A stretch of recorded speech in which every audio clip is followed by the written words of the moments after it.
Welcome to the Low Carb Athlete Podcast, where we focus on discussing topics to help you burn fat, optimize health, and improve performance in life and sports. Transform the whole you from the inside out with the holistic method. Let's dive in. Here's your host, Debbie Potts. Hello, my favorite low-carb aging athletes. I just wanted to share with you a special coupon code that I have from one of my favorite supplements, BioOptimizers. BioOptimizers has some great products that I often recommend to my health coaching clients based on their nutritional therapy analysis and their functional labs and food log symptoms that we look at. And a few of those are from BioOptimizers called HCl Breakthrough, Gluten Guardian, Magnesium Breakthrough, Capex, and their Masszymes enzymes, which is the strongest enzyme formula ever. And it has 5 different kinds of protease. Often we don't digest our food properly. So we are what we eat, but we also are what we can properly break down and absorb. So learn more from BioOptimizers. Check out their website and use our code LowCarbAthlete next time you go to purchase something. Enjoy. Hey, my fellow low-carb athletes. I have my friend Peter Defty back on the show. Yes, once again, because we have so much to talk about, because I think there's so much confusion out there for keto, for the endurance athlete. And when is being in nutritional ketosis important or not important for the athlete? What is our main goal to be a fat-adapted athlete? And when and why and how you can strategically place in your real food, carbohydrates, as we call it, strategic carb timing, to add the extra boost in your workouts and races for that backup fuel tank. So first of all, we always want to dive into how you can be a fat adapted athlete and how you get to be more metabolically efficient. So you're burning fat as your main fuel source, and carbohydrates, as we said, are your backup fuel tank.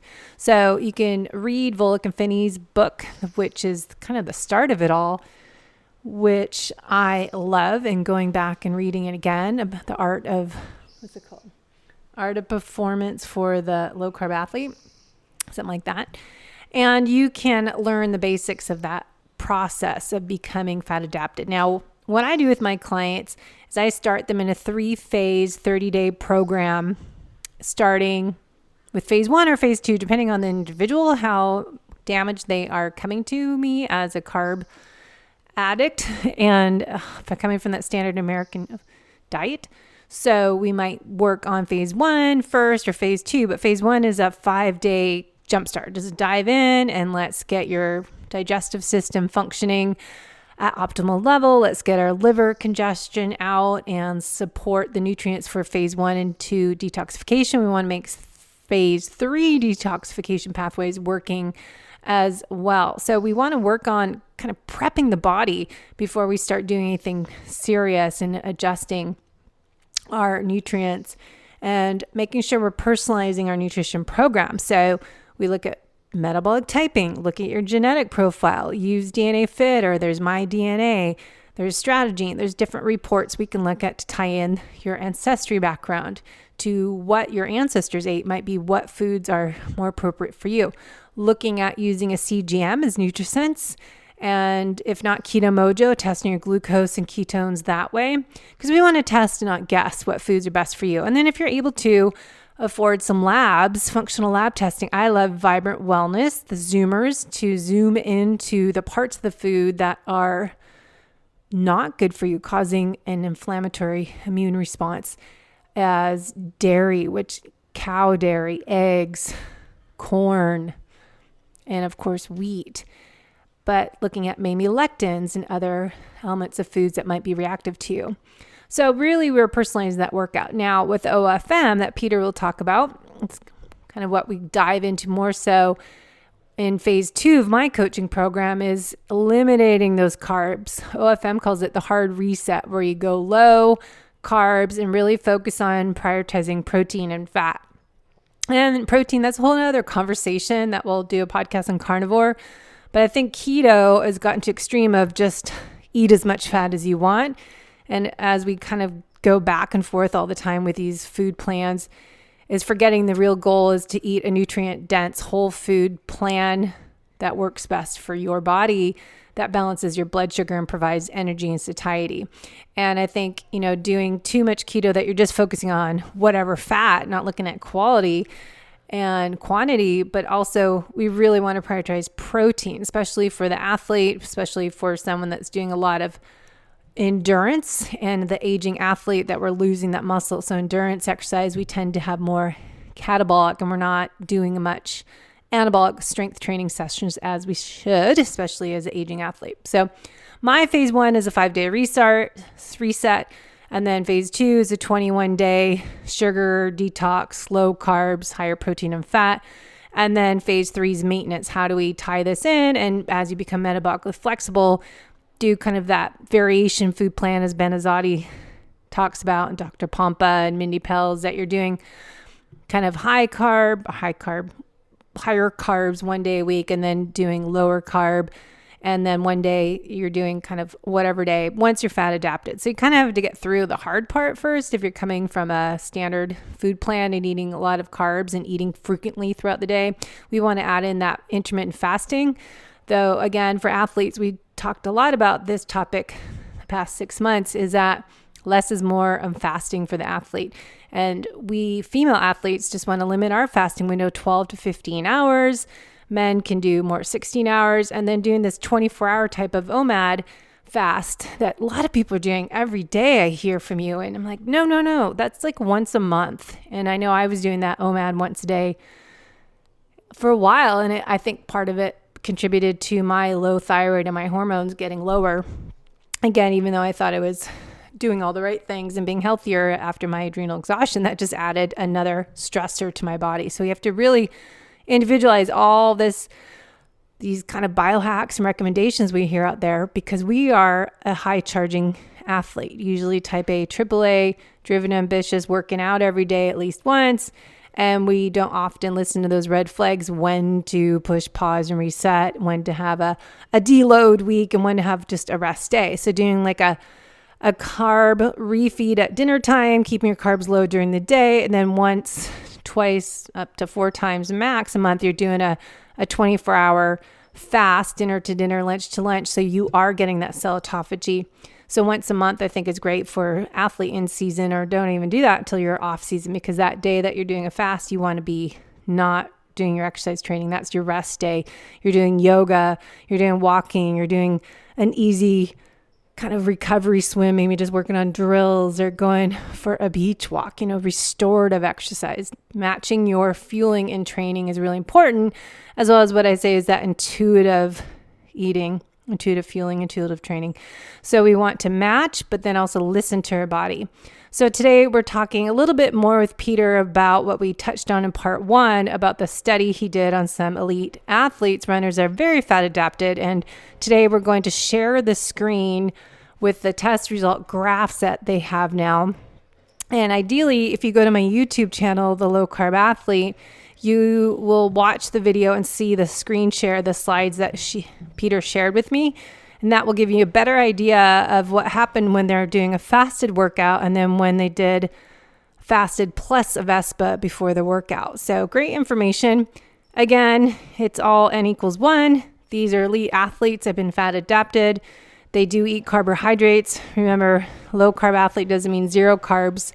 Especially the more muscles you have to remember you have larger fuel tank, storage tank for those carbs, like muscle glycogen storage tank. And it depends so much on what you're doing in your workouts and genetically, because I know I'm more carb sensitive. But anyways, you can learn more on my website, debbiepotts.net. I'm trying to be better at writing blogs each week on these podcast conversations, adding in show notes. I got some show notes transcripts written up by an assistant online to give you more detailed conversations of the podcast.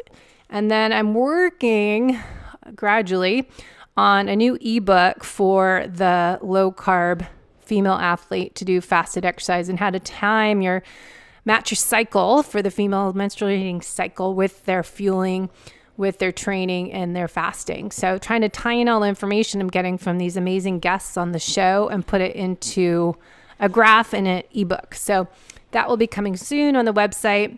And lastly, before I bring on Peter, if you want to learn more about what you're doing and looking at your ideal day and your ideal training and fueling week, I would suggest setting up a discovery call with me and let's talk about my new client special. It's just 2 coaching sessions, 45-minute coaching sessions with me, but I assess what you're doing now. I give you a nutritional therapy assessment, intake form, a 3-day food log with symptoms and tracking your poop, your mood, your feelings after you eat, your energy, and we can also add in your blood sugar, ketones if you want to. And then if you want to add in your exercise program. And then I look at the 8 elements of what I call the holistic method: your nutrition, your exercise, sleep, stress, movement, digestion, gut health, hydration, and happiness. So those 8 elements I put into a plan for you, areas of opportunity, things I would adjust, and then we talk about it in 2 coaching calls. I think it's a great way to get started, especially if you're in a budget. I know a lot of you are, and we can't always spend all the money on the higher end packages I have. That's a 6-month unlimited kind of VIP level, and then the middle of the road package includes lab testing, and we meet maybe once a month and go over your program and do a functional lab test assessments on 3 to 5 labs that you pay the labs, but I order them for you based on your information. So the best way to get started is a consultation with me. So you can head to debbiepotts.net and set up a discovery call with me. And then hopefully I can see you at KetoCon this July 6th to 8th. I will be speaking on the low carb athlete, fueling and training and performing tips. And then I will be on the panel with other amazing people, a little intimidating, with Dr. Gabrielle Leon, and I'm not sure who else, but on a fitness panel. So let's get Peter on. Send in your questions. I'm trying to do better as well on the YouTube questions I find on there. And then join our keto endurance group on Facebook that Stephanie Holbrook and I have together that I help share this information in there as well. Okay, we are having another session on how to optimize your fat metabolism, tips and tricks for the low carb athlete, the endurance athlete, and the aging athlete with Peter Defty. We're going to share some new research that they have conducted and helps us figure out what we can try on ourselves and figure out how to best burn fat, optimize performance, and of course, my favorite, longevity right now. As I turn 50, I'm all about what am I doing now to prove my future self. So Peter, thanks for coming back on to share some new research with us. Well, I wouldn't call it research. I'll just call it data collection because all the experts are going to trash that because, I'm an empiricist and it's not technically research. What we're trying to do is collect some data to support all the anecdotal stuff out there that of what athletes are actually doing in the real world, right? This is, these athletes that we work with are actually doing these things, but everybody says it's anecdotal. Well, now we've got some data to back that up. And, the data does support exactly what the results they are getting and what they're saying in terms of how those results feel, what they think played that major factor.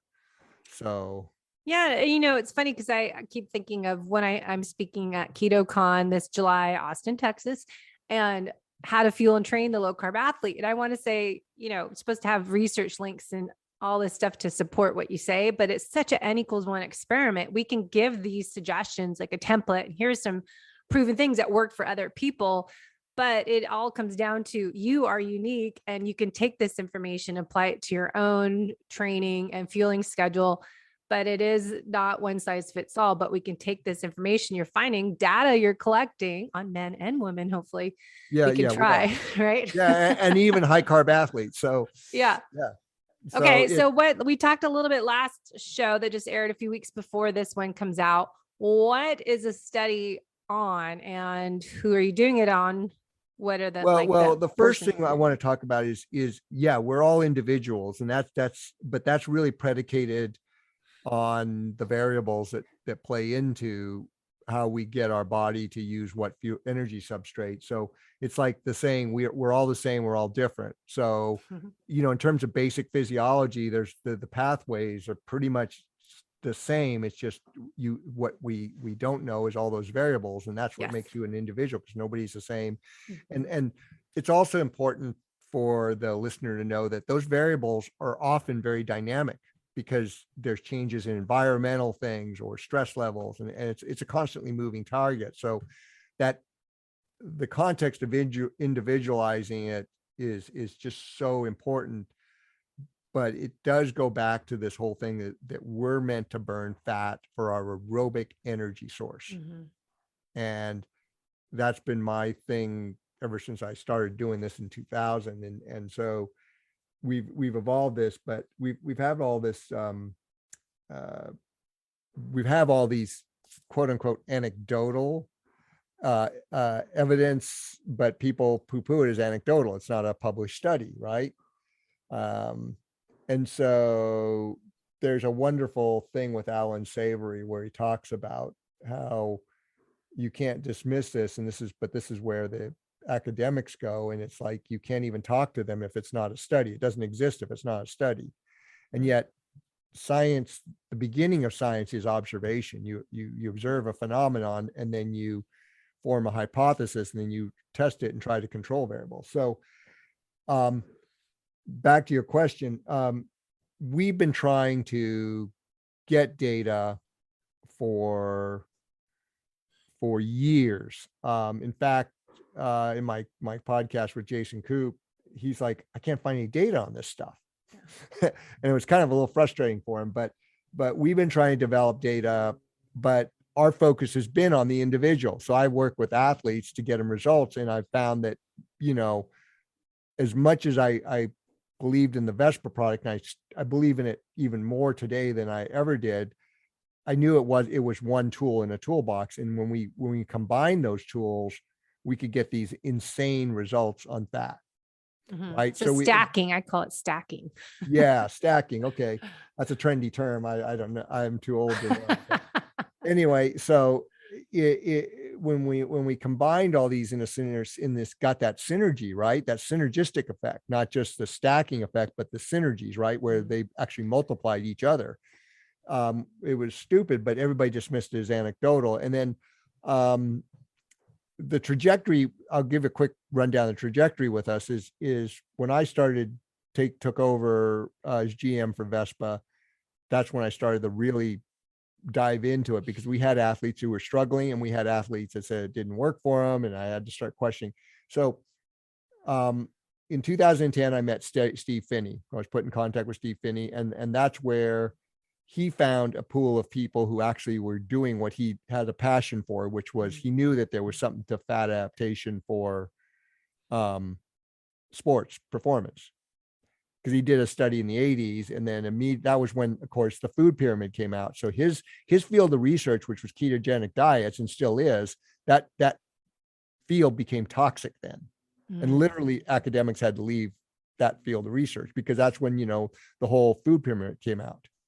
Right. Yeah, so fat was okay. So demonized, but he always had this passion for the athletic aspects, not just the diabetes aspects that he's working on with Verta. So when he found this, we did a study in 2012. Actually, that was never. Hold on, I have this sitting here. But if people want to know more of what Bullock and Finney, if you're looking on the video, this is the book that's kind of started all of this for us. Is Low Carb Performance book. The art and science. And back there in page 110, 113, they talk about Peter and Vespa. Yes, they do. Yeah. I have that marked somewhere. Yeah. Okay, go ahead. Sorry, I just forgot I was sitting here. that first meeting led to some conversations, because he was curious about what I was doing, because he said, you figured it out empirically what this does. But he thought it was all about the diet, right? But he wrote, he profiled us in those books, and I was a reviewer for both the low carb diet, low carb living, and low carb performance, because Finney immediately understood that I understood the whole thing about restricting carbs. Page But 125, Peter. 125, yeah. So anyway, even in there, they talk about how we use more carbs than a straight keto diet. Yeah. So, but that led to a study they did in 2012 at the Western States 100-mile endurance run, because this pools of runners. So we got a pool of runners that were OFM Vespa runners who were doing restricted carbs, and we had a pool of high carb runners. And they did this study doing cheek swabs and blood samples. The cheek swabs were done before, in the middle of the race at mile 62 at the 100K mark, and then at the end, and then for several days out. And then they took blood draws before, after the race, and then for several days after, and 3 days after. And then they sent these kits to everybody to take cheek swabs. The data was really compelling, but the study never got published because Finney and Volek are probably some of the two top researchers in diets. And so they didn't want to publish it in a low tier journal. Right. Mm-hmm. But the data they saw, especially in the recovery in terms of fatty acid, cheek cell, fatty acid compositional profiles, and how they just bounced back from the oxidative stress, were so intriguing that led to the FASTER study. Yeah. Okay. The famous FASTER study. Ben Greenfield was in a lot of other top runners. I recruited Ben because I was the one that put Ben on to the whole thing of low carb. He actually didn't believe me. So I put him in touch with Steve, and then Steve said, well, if you still have any doubts, talk to Peter Attia, because Steve got Peter kind of sorted out. Yeah. And then because Peter and Ben were doing triathlon at that time. And that's when Ben really kind of jumped on that. But, it became, so the FASTER study came out, and it showed that yes, humans can burn a lot more fat at higher intensities. The problem was the inference was that it's all about the keto diet. Mm-hmm. Combination, isn't it? I mean, what are you coming down with?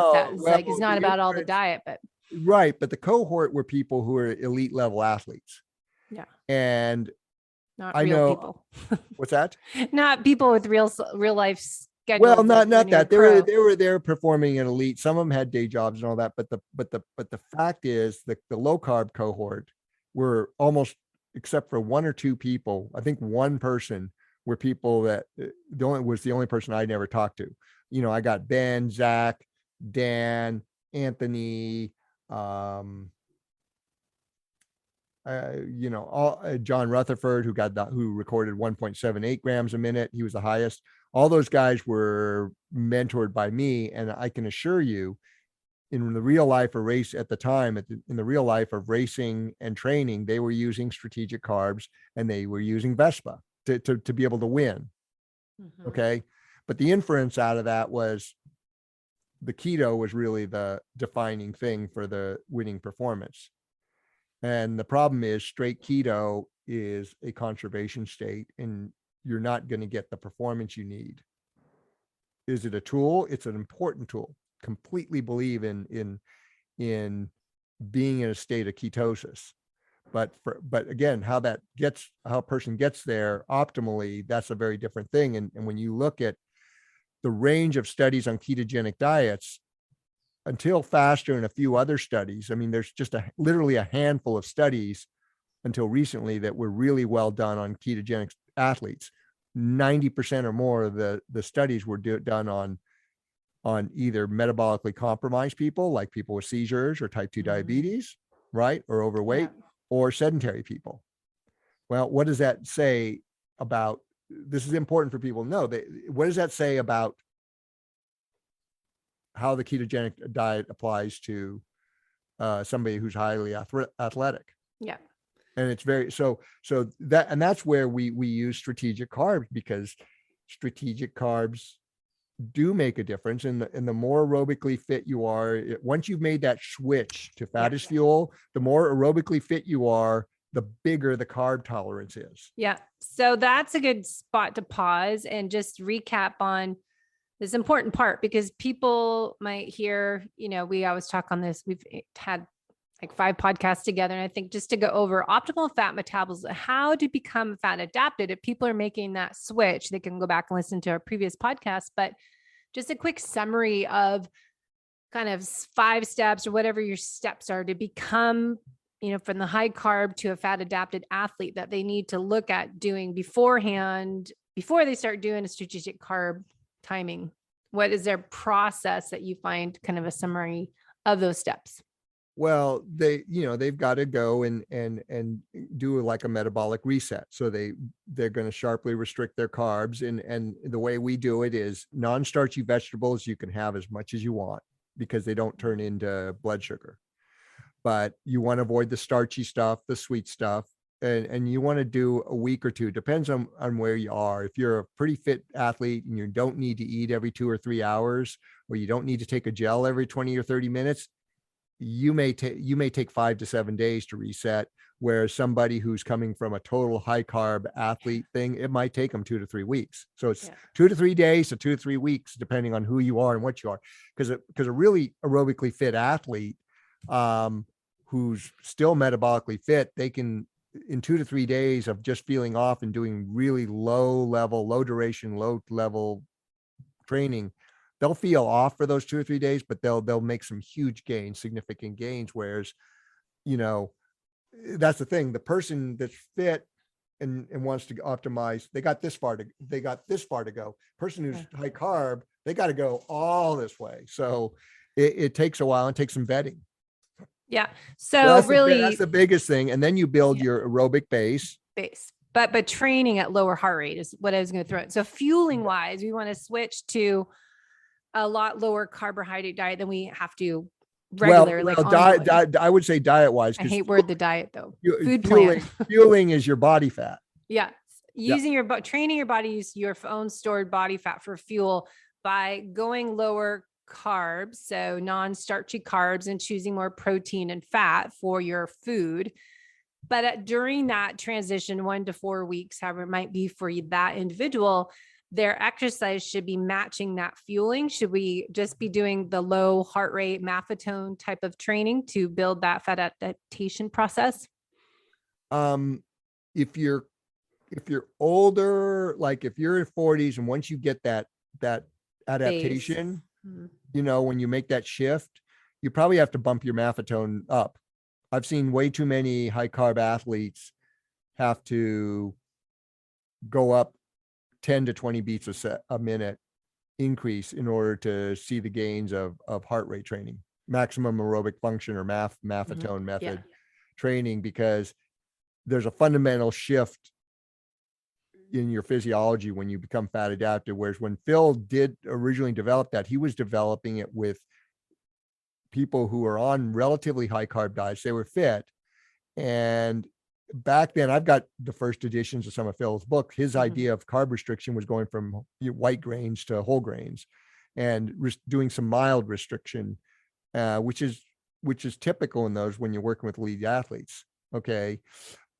So we see that the MAF works really good with young athletes, really young elite athletes, but also with people who are transitioning from high carb to low carb initially, and then they'll have to raise their heart rate up because they just can do better. Otherwise, I've seen it consistently, and this has been since about 2010 or 12, working with various athletes. If they're fat adapted, they plateau really quickly. Like if they're running, they're walking the hills, any incline, they're walking all of a sudden to keep their heart rate down. Yes. And then when I get them to raise it up and say, just take the data, go by feel, it's like 15 to 20 beats a minute higher. And they say, I feel fine. I could sustain it. And that's when you see the training gains. Well, that's where I think it's ideal if we could do a metabolic test, exercise test, and a resting test to really find out where are we starting. If you can do a metabolic testing, as the metabolic carts we were talking about before, the Pinoy cart that I didn't buy, but I was going to this fall perhaps. But so you can test and see what you are individually, where your fat burning range is now, match that with nutrition. And then you should be even more a fat adapted athlete to be able to train at higher heart rates and still burn more fat with the combination of the fueling and the training. That's exactly right. And keep in mind, as I said earlier, this is a dynamic environment. So as you move along that fat adapted journey, that's going to change too. I mean, but then I always talk when I'm coaching people individually, I feel like every coaching call, it starts with, what's your stress? Because people are doing all the right things, but still can't get results. Then we look at what I call the holistic method. Look at these 8 elements. Are you, doing sleep prioritizing your sleep? Are you managing your external stressors? Do you have hidden internal stressors? Because that throws everything out of whack. So I think that's a whole other section, but those people that you've heard stuff. you've heard me say this over and over again. Chronic stress is as big a problem as too many carbs in the diet. Yes.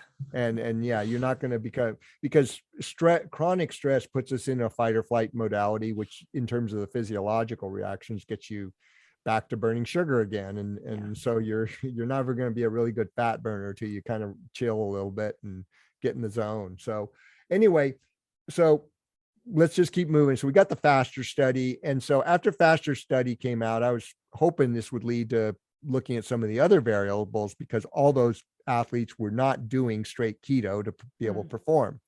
And that never realized, I realized that Steve and Jeff had gotten what they wanted, and they thought it was all about the diet, because that's their inherent bias, is that the diet trumps all. And like I say, is it a tool? It's a big tool. It's a huge tool, right? But and I know, because we work in the real world, stress is a big thing. Too many carbs are a big thing. Vespa is a great tool. Making sure your hydration is on point, and knowing when to take carbs. Those are all huge factors that have to be vetted. And that's why there's limitations. This is another thing that the audience really has to take in.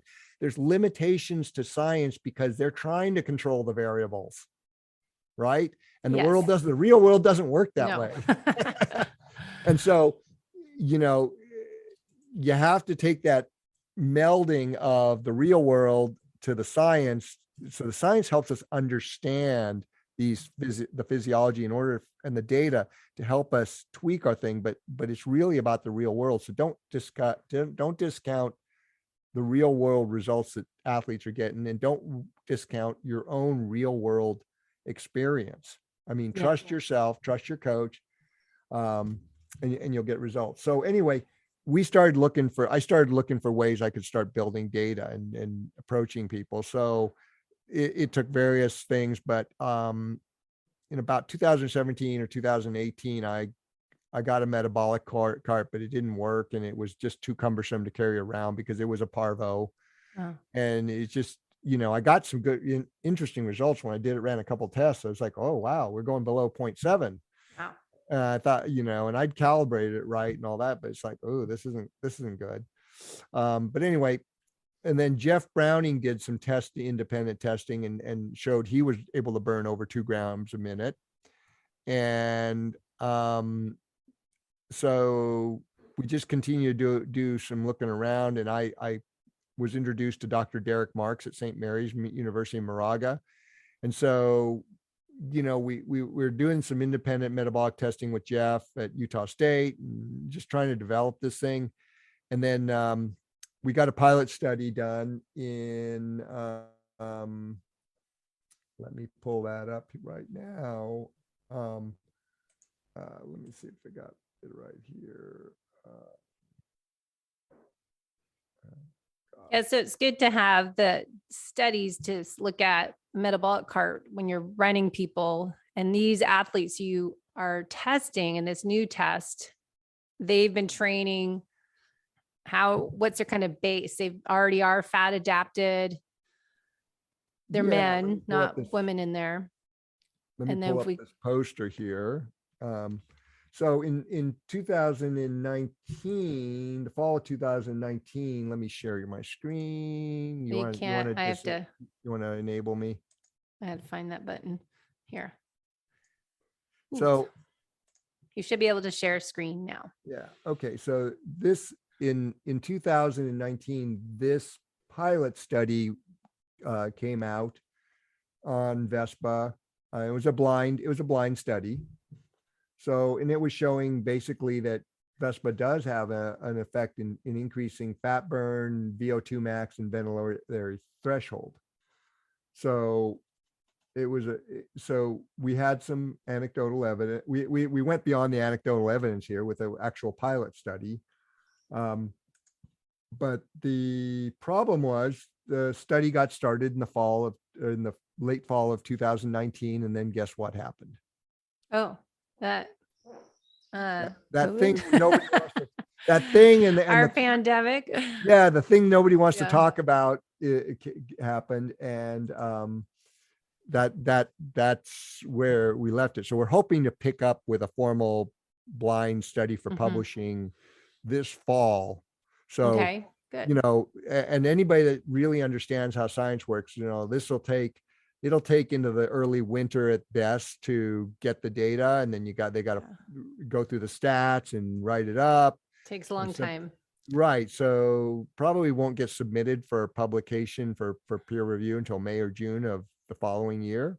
And so publication will probably be the summer if it stays on track. So we'll get the early version, like when you find out when you finish stuff. So the point is, nobody like you, Stephanie, me, my team, the world can't wait with the pandemic and everything else. The world can't wait for the science to catch up. We're still training and racing and trying to work on our performance. Right. And we can't wait because, a large part of the reason we haven't been able to develop the studies, we don't have the funding to do that, because what we do at Vespa and what we do at OFM costs money. It's people's labor, the ingredients of Vespa are expensive.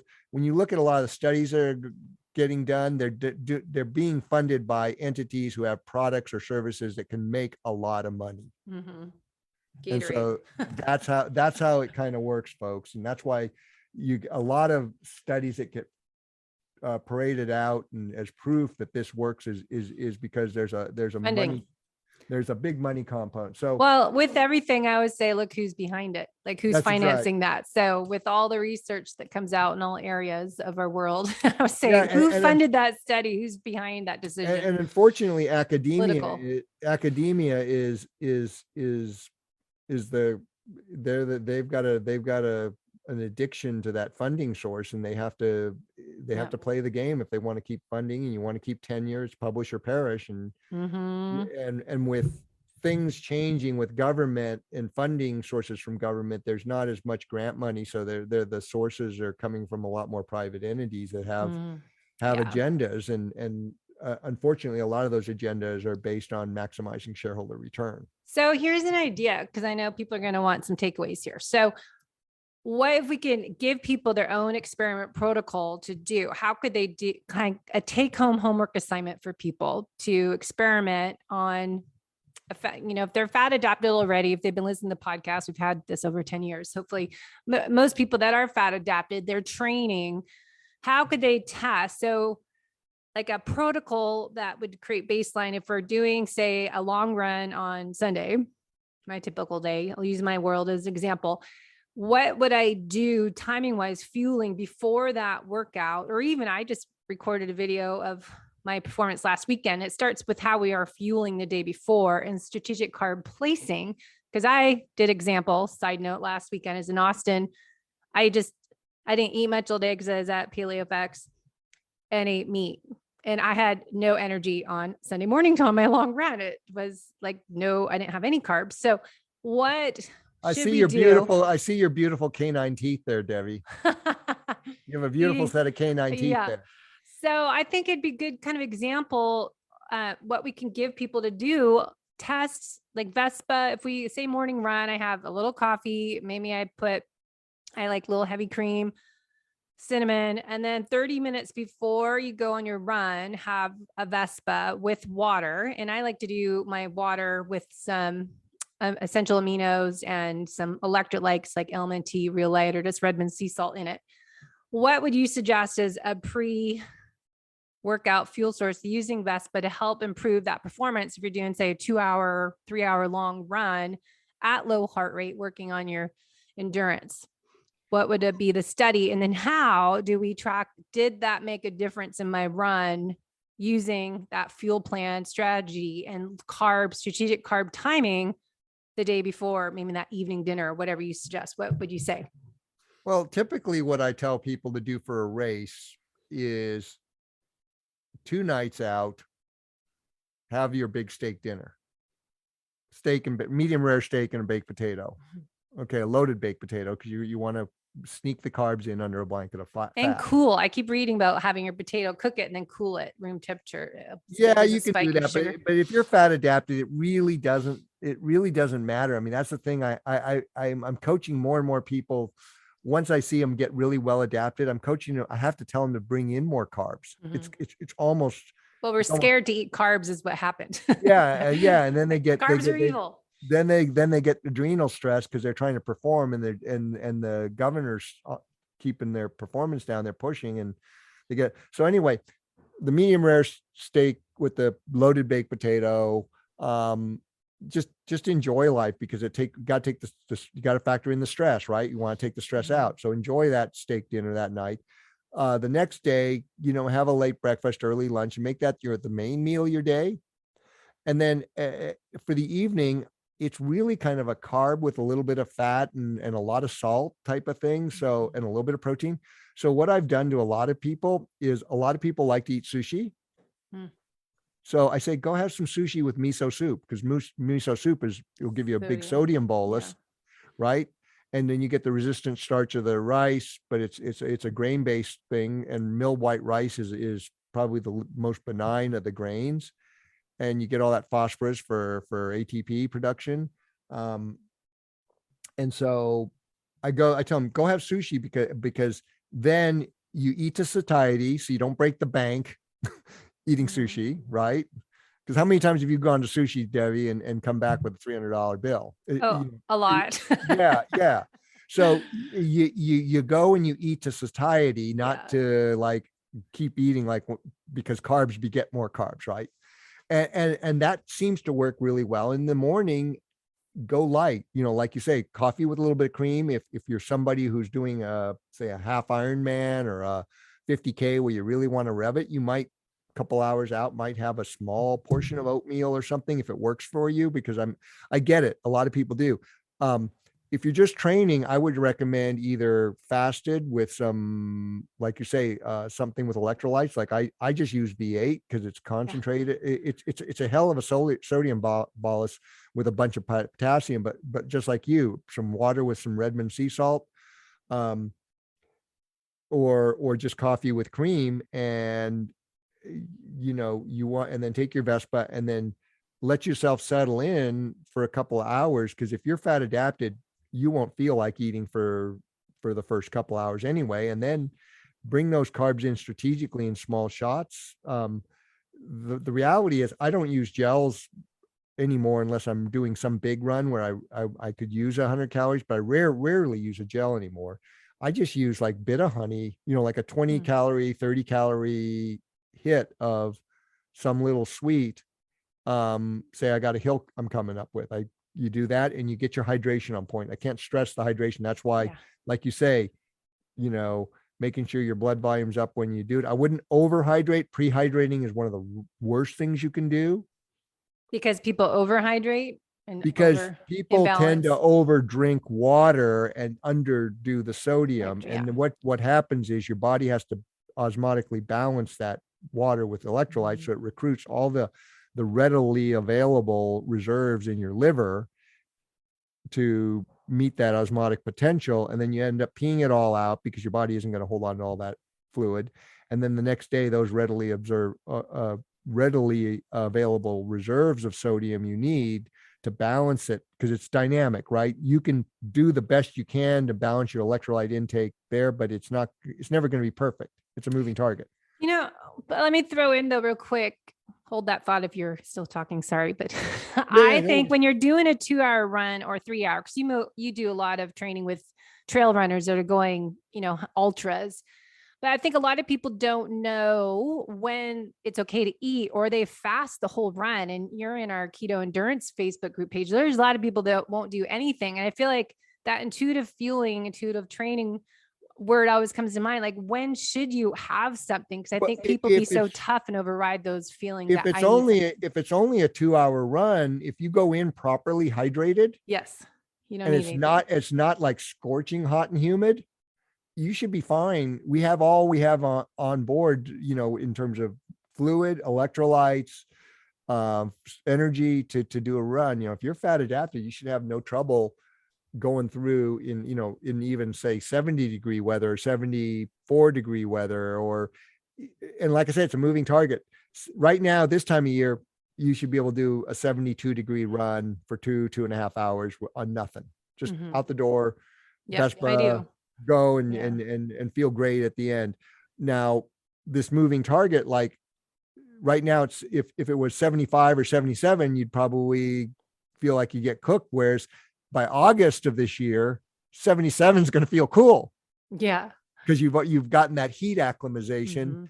And so you be able to go out for 2 or 2.5 hours in 75, 77-degree, 80-degree temperatures, not even think about it. But if you're going longer as an endurance athlete, hydration is really a key point when you're fat adapted. I mean, you might, if you're trying to perform, some calories are needed, but it's not like something that's going to be super hyper crucial.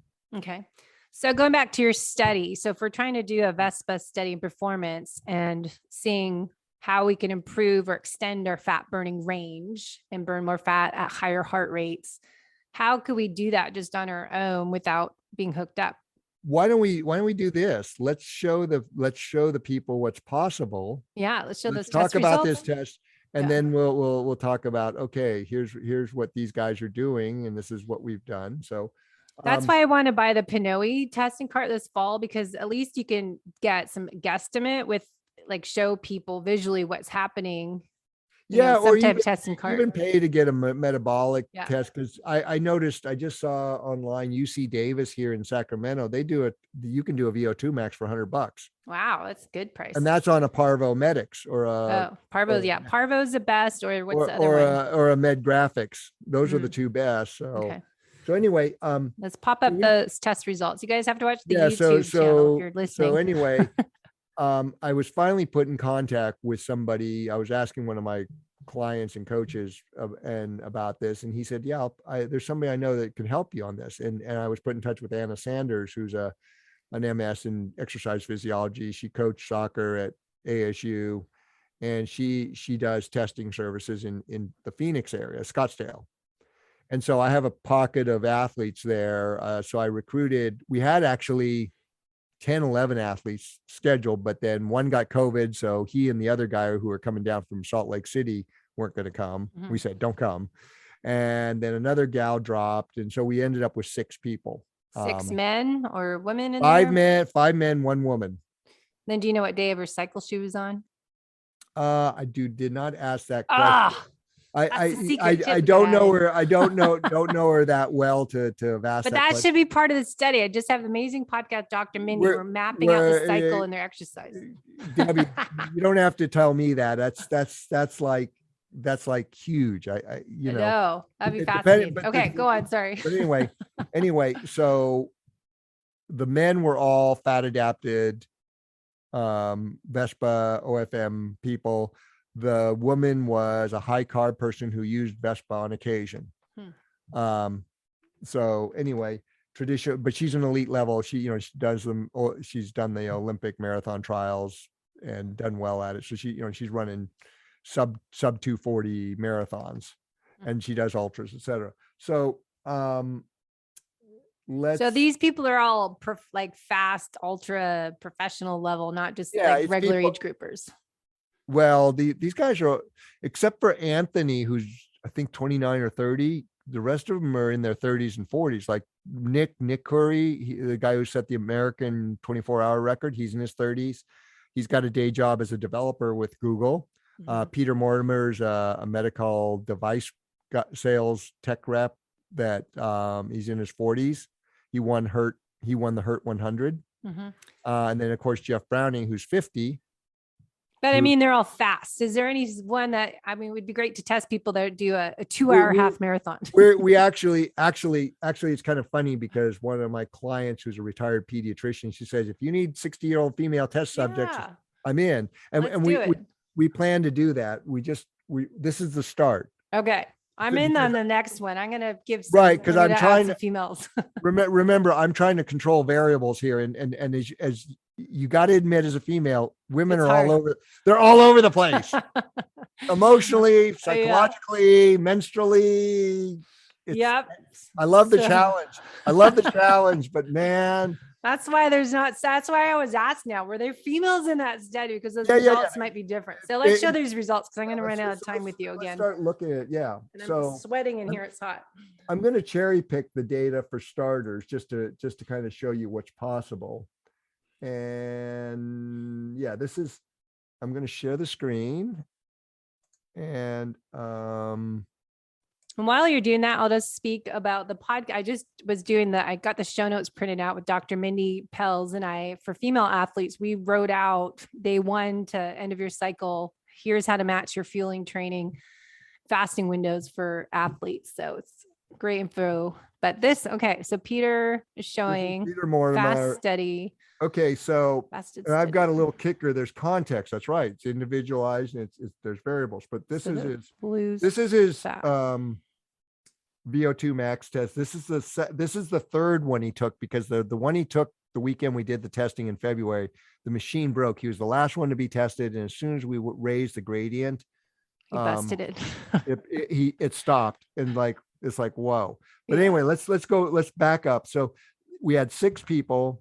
The protocol was a Vespa 20 minutes before, and then a half-hour warm-up outdoors, just an easy jog warm-up, 30-minute warm-up. They got on the treadmill, and then they started once the machine started registering and calibrating data, you see this little jump, start test. We started out at 6 miles per hour, and then every 4 minutes we bumped it up half a mile an hour, a 2% gradient, 6 miles an hour. So every 4 minutes we bumped it up half a mile an hour till we reached 9 miles an hour, because unfortunately this treadmill would shut off at 10 miles an hour. So we didn't want to get any closer than that. So we kept that 9 mile an hour buffer, which is moving along pretty fast, right? That's a pretty. And then you move the incline and up. then we started raising the incline 1% every 4 minutes. So because that's what we had to work with. So here's the thing. Now I want to provide some context here, because this is what people interested in this. You hear all the time how fat is meant for low intensity or medium intensity. And now that fat adaptation has become a thing, and because of faster, we know that you can do that, right? We can do more fat. So the science before faster suggested athletes were able to burn 1 gram a minute at most. Most people would burn, the science suggested that most people would burn between half and 3/4 of a gram, but there were some outliers that burned up to 1 gram a minute. Okay, prior to faster. Faster busted that completely open by saying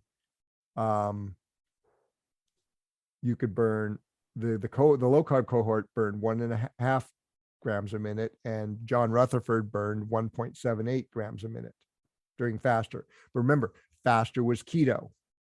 They controlled for a year, right? Wasn't it a year long they were keto? No, they were not a year long. No, they were fat adapted for that's the point. They said the inference was keto. They weren't doing keto. They were doing OFM.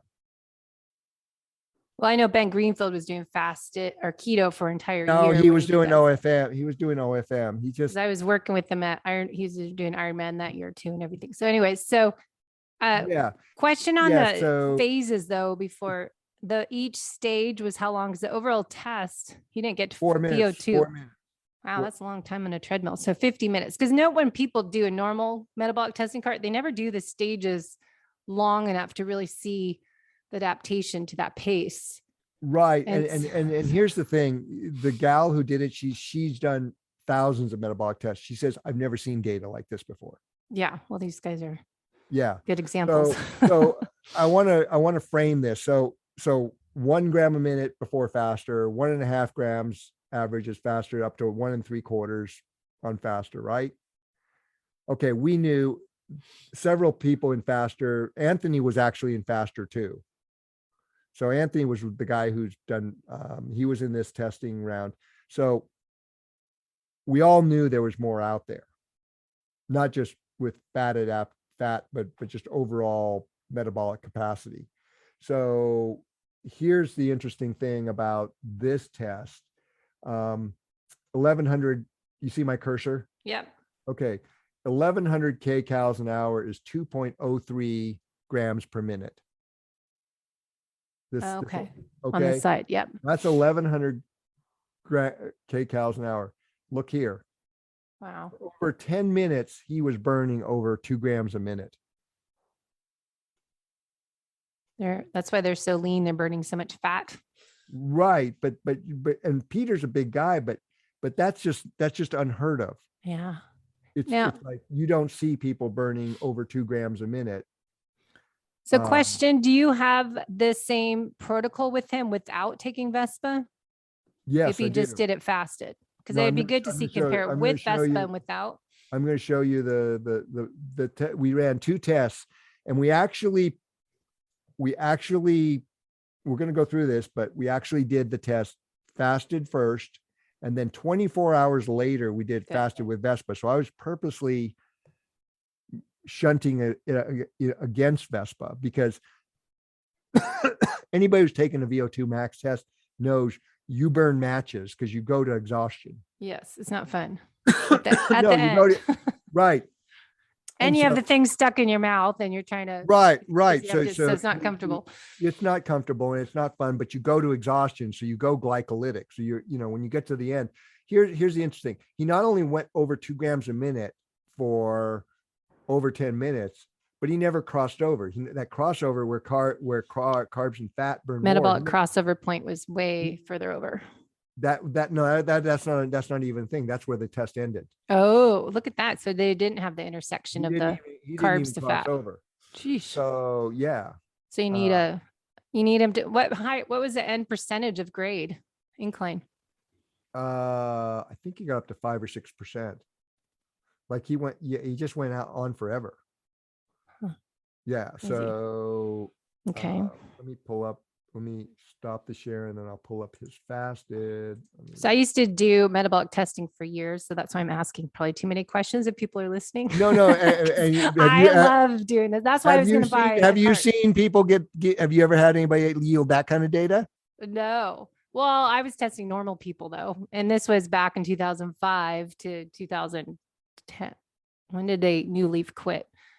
New Leaf got bought out by Lifetime Fitness, probably 2012 maybe. And that's when it got taken away from me. But I was testing people at rest and exercise, treadmill and bike for years on and off, but they were just regular athletes, not pro. But what I did learn while you're pulling that up is when you're doing a resting test or an exercise test, end of the day, now I know what I know. The impact of chronic stress on how your every stress response is a blood sugar response really shows up when you do these tests. When people come from work, sitting in traffic, they totally skew the results because they were in sugar burning because they were just in sympathetic. So doing the test in the morning made a huge difference when I trained people. Okay, did you find it? Yep. I'm almost tech led. You have to explain. So this is his fasted test, and you can see he's a solid fat burner. Yep. Almost 2 grams a minute is peak fat oxidation, but he was hovering at about 0.8 for the whole time, 0.75 grams per minute, or 1 point, just under a gram a minute most of the time. This is fasted. And then he crossed over after you hit VO2 max, because your crossover is where you up to VO2, but he crossed over between his he crossed over just before he hit anaerobic threshold. So that crossover point compared to the previous chart, you can't put them on the same screen, can you? You have to make a blog about this. Yeah. You're not tech savvy as I am. I'm not either. I'm not. But if you could put them side by side, that would be great, because then you can kind of write circles and highlight. Well, it's both are irrelevant because he technically did not cross over.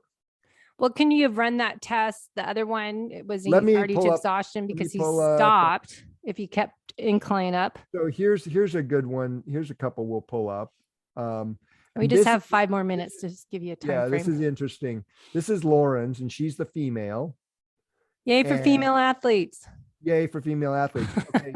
And she's a high carb athlete. So she crossed over at 87%. So this shows the fast.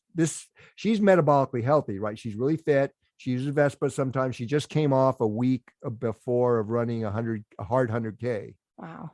So she was super aerobically fit. So she crossed over at 87%, fasted, and peak fat oxidation at 1 gram. So for a female, that's smoking. Okay, Yeah. that's fasted. Now this shows the power of fasting, because on the second day,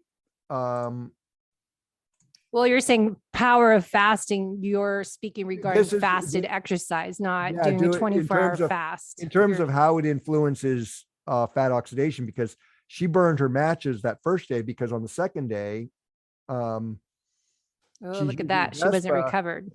She wasn't recovered. She crossed over at 33%. So she burned some matches. I mean, this is why I'm such a big deal about this. This is huge right here for people to listen and learn from, because those 2 treadmill tests, night and day, because she was not recovered. People would look at their heart rate variability, look at the recovery scores, and adjust their workout. Just go by their feel. But this is what people don't know how to do that. 24 hours of that. She crossed over 30. Now with the Vespa, and here's the interesting thing. With the Vespa, she was actually able to push longer, a minute or 2 longer, a little over a minute longer, almost a minute and a half longer to her VO2 max, and just over a minute longer to her AT. We saw that consistently on the second day, that threshold between VO2 max and AT closed. So your summary is that Vespa, having it when you are doing a fasted workout, which means for women, we say 12 to 15 hour overnight fast with a Vespa compared to no Vespa, it will give you longer endurance and help you burn a higher percentage of fat longer. No, what we're seeing here is the Vespa works to burn more fat, but what's happening, that fat's a different story. What the Vespa is doing here, I think, I'm speculating, but I think based on experience, is it's still allowing her to go longer, harder, but instead of, because she burned those matches the first day, right? Yes. That fat's being converted into glucose, because the liver in a metabolically fit person, liver fat can be converted into glucose if glucose is the necessary fuel. Like if you're doing high end stuff where it's both you need quick fuel source and oxygen's the limiting factor, the liver will there's hepatic gluconeogenesis. Yeah, well, you hope it's fat burning, and then she can go longer. It is burning fat, muscle. It is fat. It's not burning muscle. No. This is a very well thought out pathway, but it's not known well, because most people aren't getting anywhere near being fat adapted or in ketosis to where the body can do it. It's actually a part of the whole thing with runaway type 2 diabetes, because the liver, the glucagon signaling gets messed up, and then you get runaway hepatic gluconeogenesis, and people can't keep their blood sugar down. So yeah, it's the liver has this way, but because people have too much carbs in their diet, we don't know about it. So everybody thinks you make glucose by burning protein, and you catabolize muscle, and that's the main role of aminos when you're taking aminos for this. It's not that they're doing anything like they try to suggest. It's most of those aminos you take for exercise are being converted to glucose. So that's Lauren's, but that's the impact of that. Now here we'll do Jeff Browning's, because Jeff just real quick. I just have another minute. Yeah, I know Jeff. Here's Jeff's fasted, and once again, he doesn't even cross over. And he came off a week where he was doing mountain runs, keeping it in a real good fat burning zone, rested coming into this. He's burning 2.5 grams a minute, almost 2.6 grams a minute is peak fat oxidation. So he's running it. Here's 1100, between 1200. So look at this. Most of the test he's running at over 2 grams a minute. Okay. Now, and then we go and look at Jeff the next day. And again, he's able to go longer, but guess what? He burned some matches the day before. Mm-hmm. So his peak fat oxidation went down, his carbohydrate use went up, but he actually went longer compared to the day before. So I guess a big question for people probably is, like normal athletes, how do they get to be like this? They want to look at their of metabolic course, test. of course, they need to restrict carbohydrates and use strategic carbohydrates, but they need to use Vespa. They need to get their vitamin D up. They need to know how to hydrate based on conditions, intensity levels. All those things are really key to really good fat adaptation. So they don't need to stress. Yeah, no stress, but that's the constant Right. exercise I have people work on. So like making people run fast on glucose is real easy because it just falls into that fight or flight thing where you need immediate fuel, and it's simple because glucose is used for fight or flight energy, and all it does is it's crisis management. Drop everything to just get away from that.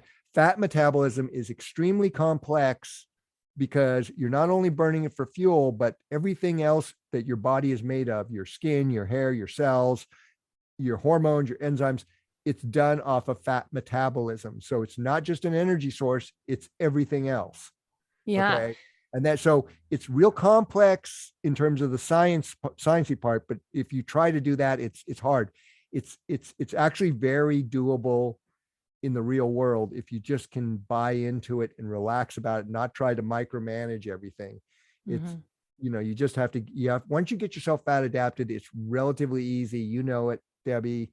I know it. It's not hard to do. And as long as you're really active, it goes back to my 3 constants. 1, you're an individual. 2, we're meant to burn fat aerobically. And here's the other thing. 3, we're meant to move a lot. And it's not just one modality, it's all of them. We need to have that big aerobic envelope and we need to have that duration, but we also need to do intervals. We do need to do tempo. We do need to do resistance stuff. And there's ways of doing that where you can continually leverage that ability to burn fat, because you want to burn fat, because the more you can burn fat, it's not only going to improve your performance, but you're going to reduce the oxidative stress, the lactate load, all those damaging effects of too much glucose burn. Yeah. One of the last things I will pull up here is while you're doing that, and I have like 0 minutes, but the strategic carb timing, people can learn more on your website. But I think that's a confusing part for people learning about this fasted exercise, that it means adding more carbohydrates the evening before the workout, and sometimes when necessary before a workout for some people might do better depending on the workout afterwards. Any tips you want to throw in there while you're pulling that up? What's that? Strategic carb timing. I know working with Ben Greenfield, we suggest, more carbs at nighttime dinner for your morning workout. Yeah, exactly. I would rather see people bring the carbs in the evening, and then go light the morning of. You got to trust the system. And it's really about, a lot of this fat adaptation for me is about personal empowerment. You got to trust yourself. You got to trust your body is going to be there to deliver. Intuitive fueling and training once you're fat adapted. Like I say, and I'm going to go off on my Peter thing, but we've been sold, told, and controlled into thinking we have to have all this external stuff, this gel every 20 or 30 minutes. Otherwise you're going to bonk. And it's a big fat lie, folks. Once you're fat adapted. Right. But you have to empower yourself to know you have the power inside of you first. And then, bringing in the gel for that extra boost, that makes total sense. I'm not poo-pooing it, but when there's time for it. Everybody's scared that they're missing something, this supplement or that thing. It's like, once you know it, it's like people know that they can go out on a race and they can get, if they have their Vespa and their hydration all worked out, as long as they get they can get whatever they want off the aid station and go with it. So let me share this. Okay. I've got a call to get to. So finish up with this and then we'll put it all in the show notes. Okay. This is Jesse Haynes, and he actually was the most stressed out. He'd gotten up at 3 a.m. to drive from LA to Phoenix for this. So he was the only one we did a resting metabolic rate test on. And this is his he's burning 100% fat, even though he was the least in shape for the test. He was burning 100% fat resting metabolic rate. And here's this one here is what the goal is for a healthy athlete. That's metabolic efficiency. You know this thing, Debbie. 70% fat, 30% carbs. is what an athlete should be at, is 70-30. And yet Jesse's 100%. And this is where the longevity, the metabolic health all come in, is when you're burning fat through beta oxidation, you're not going to be causing the damage to recover from. You're going to slow that aging process to a crawl. So you're not only going to perform better, you're going to be better. Yep. Yeah, I can't wait to do testings. Thank you so much. And hopefully we can get any of those slides. We can throw in some pictures in the show notes and put it with the video into a vlog and connect it to your site. So thank you, Peter. Great info. What you need, and we'll get it to you. All right. Thanks.